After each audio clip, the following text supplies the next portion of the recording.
I want to share the difference between the silent treatment and stonewalling because it's important to know which is which. What are you dealing with?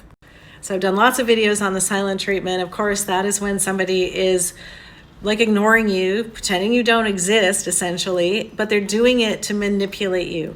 It's emotional abuse, and it's one of the worst forms of emotional abuse because they are essentially just pretending you don't exist in the world, right?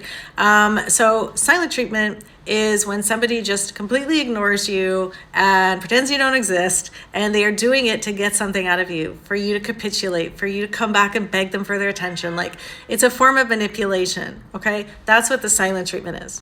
And if you want more info on any of this, you can go to my playlist, Emotional Abuse, and I've got tons of videos in there. But let's talk about what stonewalling is.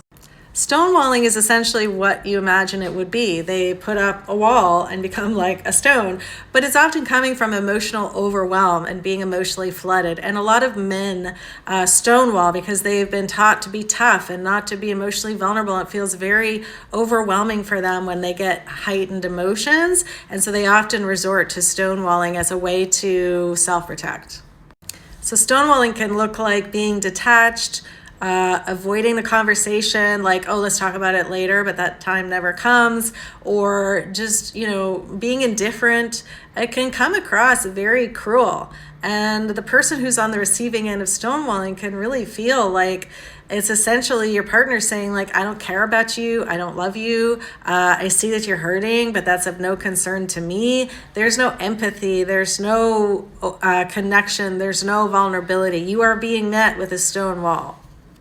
This can often look like maybe you're in a conversation and there's emotions, maybe it's getting a little heated, and your partner might get defensive at first, but the more the conversation goes on, you can see them getting emotionally flooded, and they will resort to self-soothing mechanisms. So they will put their phone up and go on their phone, or they'll turn the TV on, or they'll go to the kitchen and get a drink of water. Like, they're doing whatever they need to do to avoid this conversation, but it's making you feel like they don't care about you. So it's very destructive behavior, and it really erodes a relationship over time.